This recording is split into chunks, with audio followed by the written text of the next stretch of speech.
میرا سوال ہے، یہاں کینیڈا میں کوشر گوشت لوگ بہت زیادہ کھاتے ہیں اور ریکمینڈ کرتے ہیں کہ ہاں کھا لیا جائے تو کوئی مسئلہ نہیں ہے، اس کو وہ حلال سمجھتے ہیں، جبکہ یہاں حلال گوشت ملنے کی اپرچونٹی اب ہے۔ اور بہت دفعہ ایسا ہوتا ہے کہ کوشر ہو یا حلال ہو یا کوئی بھی آپشن نہ ہو تو وہ نارمل گوشت کو بھی بسم اللہ پڑھ کے کھا لیتے ہیں کہ کوئی مسئلہ نہیں، ہم بسم اللہ الرحمن الرحیم تو پڑھ کے کھا رہے ہیں نا، تو کوئی مسئلہ نہیں ہے۔ کوشر گوشت کے بارے میں ظاہر ہے باہر ملک میں جو لوگ رہتے ہیں وہ کہہ رہے ہیں کہ اگر ان کو نہ مل رہا ہو آسانی سے حلال گوشت جس کے اوپر باقاعدگی سے سب کا ہو کہ بھئی حلال ہے، تو وہ کہتے ہیں بسم اللہ پڑھ کے کھا رہے ہیں تو بس یہ ہو گیا۔ اچھا یہ بات مجھے بھی پوچھ رہی ہے، اکثر میں نے یہ دیکھا جیسے میں کہیں باہر جاتا ہوں تو کچھ لوگ ایسے ہیں جو کہتے ہیں یار اللہ تعالیٰ نے چکن جو ہے وہ حلال قرار دی ہے فار ایگزامپل، یا گائے حلال ہے۔ اب ہم رہتے ایسے اسٹیٹ میں جہاں پر اس بات کی کنفرمیشن ہی نہیں ہو سکتی کہ اس کو صحیح سے حلال کیا گیا ہے یا نہیں، تو ہم تو بسم اللہ پڑھتے ہیں اور کھا لیتے ہیں۔ ہماری نیت صاف ہے۔ بسم اللہ الرحمن الرحیم بہت ہی اہم اور آپ کی سوال اسٹوڈنٹ بھی ہے۔ تھی میرے خیال اللہ رب العالمین نے چیزوں کو کھانے کا حکم دیا ہے، کلو واشربو، لیکن حکم یہ دیا ہے کہ جو ضابطے کے مطابق ہوں ان کو کھایا جا سکتا ہے۔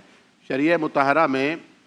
گوشت کھانے کے لیے کچھ قواعد ہیں، جن میں پہلا قاعدہ یہ ہے کہ وہ حلال جانور ہو، حرام جانور کو نہیں کھا سکتے۔ نہیں کھا سکتے۔ دوسرا یہ ہے کہ اس جانور کو شرعی طور پر ذبیحہ کیا گیا ہو، یعنی اس کی چاروں رگیں کاٹی گئی ہوں اور جو اس کا سارا خون ہے وہ باہر بہہ گیا ہو، تاکہ وہ جس کو کہا الا ما ذکیتم، تاکہ وہ پاک ہو جائے۔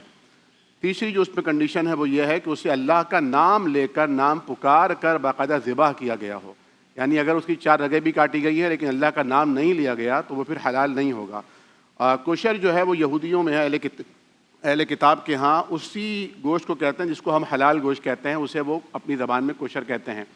اور قرآن کریم نے اہل کتاب کے ذبیحے کو حلال قرار دیا ہے کہ تمہارا ذبیحہ ان کے لیے اور ان کا ذبیحہ تمہارے لیے حلال ہے۔ لیکن موجودہ دور میں جو کوشر گوشت ہے وہ اہل کتاب کا ذبیحہ نہیں کہلایا جائے گا، وہ مشینی ذبیحہ ہے، کیمیکلی وہ ذبیحہ ہے، سلیٹر ہالس میں کیا جا رہا ہے، اور اس میں اس کا کوئی اہتمام نہیں کیا جاتا کہ وہاں پر ان کی شرعی ضابطوں کو پورا کیا جائے جو اہل کتاب بھی کیا کرتے تھے کسی زمانے میں، کیونکہ آج کے اہل کتاب وہ اہل کتاب رہے نہیں ہیں،